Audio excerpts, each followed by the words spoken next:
అసెంబ్లీలో సీఎం రేవంత్ రెడ్డి గత ప్రభుత్వ విధానాలను తీవ్రంగా విమర్శించారు.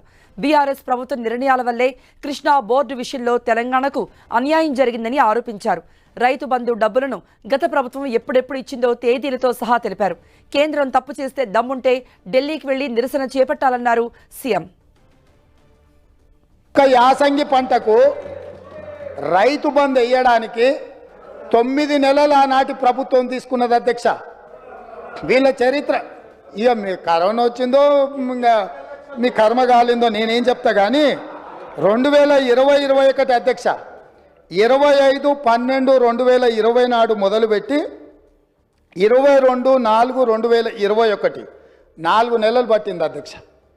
2020-21 సంవత్సరంలో యాసంగి పంట 2022-23 అధ్యక్ష 21/12/2022 నాడు మొదలుపెట్టి 10/4/2023 4 నెలలు పట్టింది అధ్యక్ష. ఒకసారి అడుగుతున్నాం ఎన్నికలు అంటుండ్రు, రెండోసారి అడుగుతున్నాం కరోనా అంటుండ్రు, మూడోసారి అడుగుతున్నాం మా మామ చెప్పలేదంటారు, నాలుగోసారి అడుగుతున్నాం అల్లుడు తిరగనికి పోయిందని చెప్పేటట్టు అధ్యక్ష. గతంలో జరిగినట్టుగా ఇప్పుడు జరగదు, అట్లాంటి వాటికి తావు ఉండదు. వాటిని సమూలంగా గతపు ఆనవాళ్ళను అన్నిటినీ సమూలంగా మొత్తం మార్పు చేసే బాధ్యత మాది అధ్యక్ష. ఏం చింత చేయకండి, మీ ఒక్క ఆనవాళ్ళు కూడా ఎక్కడ కనిపించదు. నాది జిమ్మెదారి, మీ ఆనవాళ్ళు లేకుండా చేసే బాధ్యత నాది అని చెప్పి నేను మీకు అందరికి తెలియజేస్తున్నా అధ్యక్ష.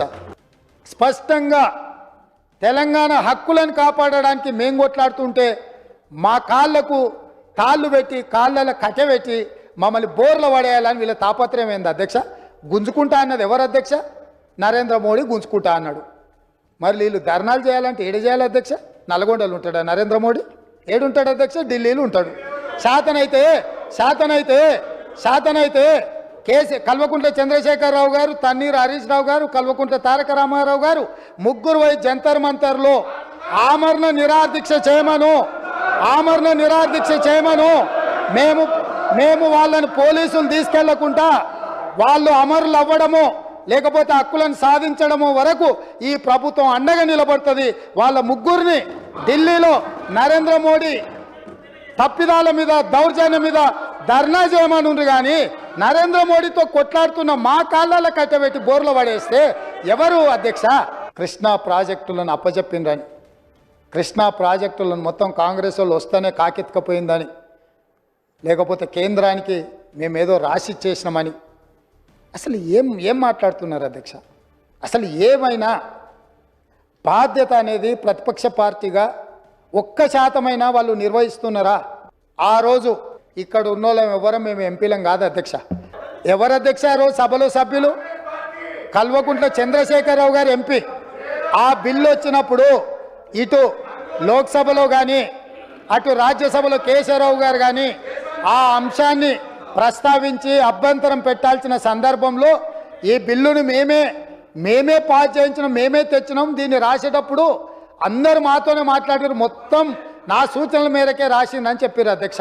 గ్రూప్ 1లో కూడా పరీక్షలు లోపభూయిష్టంగా నిర్వహించడం వల్ల high court single bench, high court divisional bench అన్ని కోర్టులు వీళ్ళు అవలంబించిన విధానాలను కోర్టు కొట్టేస్తే లక్షలాది మంది నిరుద్యోగ యువకులు పరీక్షలు రాసి మీ చేతగాని తనం వల్ల వాళ్ళ జీవితాలతో చెలగాట మాడుతుంటే కొత్త బోర్డును వేసి అదనంగా ఖాళీలను అన్నిటిని కూడా కలిపి ఈరోజు గ్రూప్ 1 పరీక్షలకు మా ప్రభుత్వం క్లియరెన్స్ ఇచ్చింది.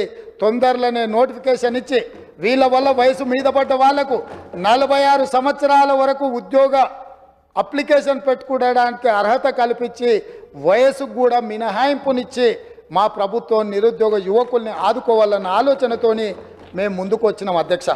ఎవరి కోసం కట్టిండ్రు అధ్యక్ష? ఎవరి కోసం ఆ సచివాలయము?